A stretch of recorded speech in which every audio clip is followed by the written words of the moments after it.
लेकिन ये फ़र्क जो है सिर्फ़ सर आपके या किसी और के कहने से नहीं साबित होगा।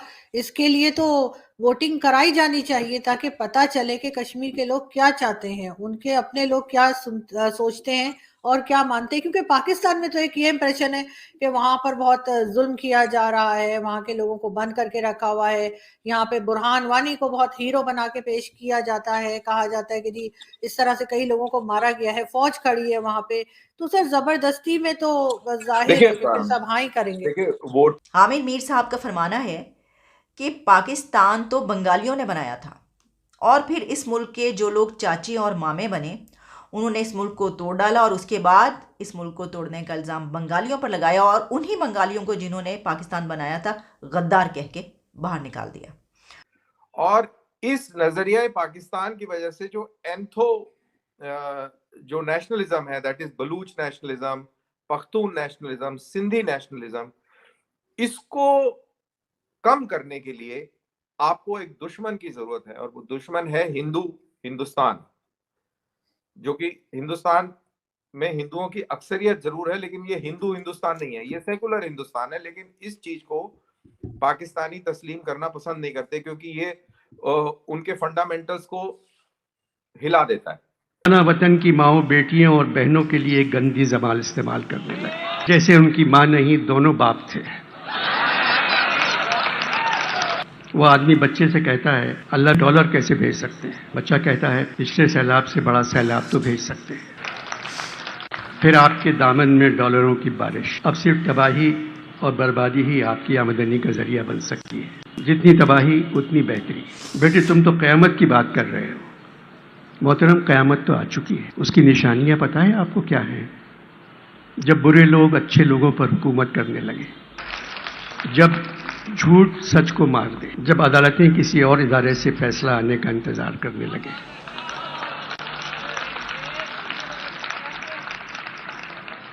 जब मौलाना वतन की माओ बेटियों और बहनों के लिए गंदी जबान इस्तेमाल करने लगे, जैसे उनकी मां नहीं दोनों बाप थे। पाकिस्तान की कहानी एक फिल्म की तरह है जो 75 साल से चल रही है। हिदायतकार पंजाब।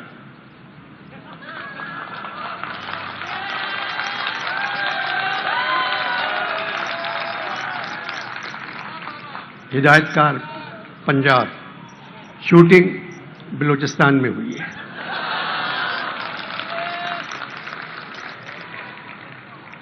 पसे पर्दा मौसीकी, आर्मी का बैंड। फिल्म का इंटरवल 1971 में होता है जब मशरक़ी पाकिस्तान बांग्लादेश बन गया। फिल्म के आखिरी मंजर में एक आदमी अमेरिका से पैसे मांग रहा है, चीन से पैसे मांग रहा है, बरतानिया से पैसे मांग रहा है, सऊदिया से पैसे मांग रहा है, यूएई से पैसे मांग रहा है और कह रहा है अगर तुर्की से कर्जा मिल गया तो कसम खुदा की आप सबके पैसे हम वापस कर देंगे। देखिए, आपने कश्मीर में इतना ज्यादा आपने इन्वेस्टमेंट कर दिया है कि आपने अपना घर जला लिया। आज आपके पास खाने को पैसा नहीं है, आपका बुरा हाल है। क्यों है? अगर आप इसकी तह में जाएंगे तो वो कश्मीर है। कश्मीर को लेने के लिए आपने अरबों खरबों रुपया जाया कर दिया। हमारी भी जाने गई, हमारा भी पैसा गया, लेकिन आज कश्मीर हमारे साथ है। वो बच्चे हमारे साथ हैं। उनका उनका उनका ये इंटरनेट की बदौलत उनकी आंखें खुल गई हैं। और यहाँ पे ये भी बता दूं कि कश्मीर में शायद ही कोई हो जो चाहे कि हम पाकिस्तान जाएं। कोई नहीं चाहता।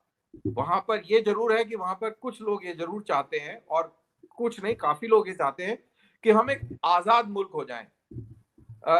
प्री 1950s का मुल्क वो हो जाए, रियासत हो जाए जिसमें हमारा अपना प्राइम मिनिस्टर हो, अपना कॉन्स्टिट्यूशन हो, लेकिन इंडिया की छत्र छाया में हम रहें।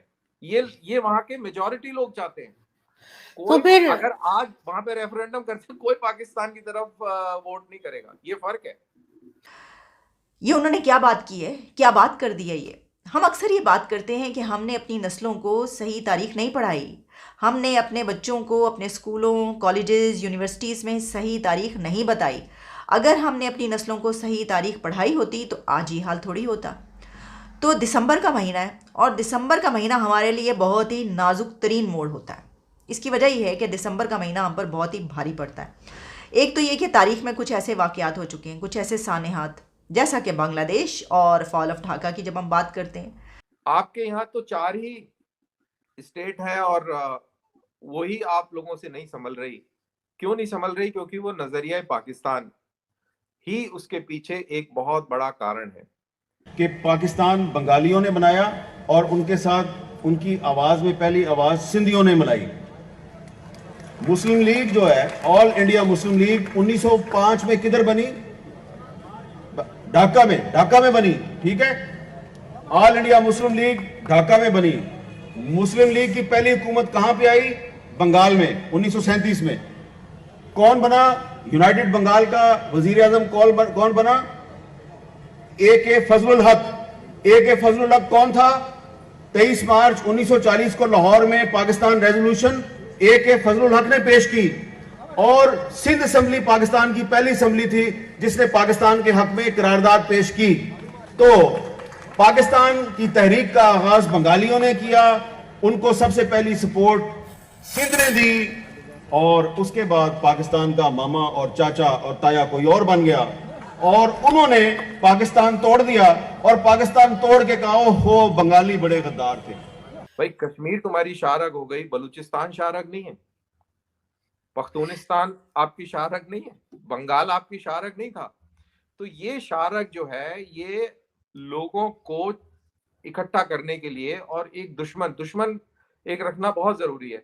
अब 2 नेशन थ्योरी में एक नेशन प्रोग्रेस कर रहा है और जिसकी वजह से आपने वो बनाया था कि इस्लाम खतरे में है, सबसे ज्यादा इस्लाम आपके यहाँ खतरे में है।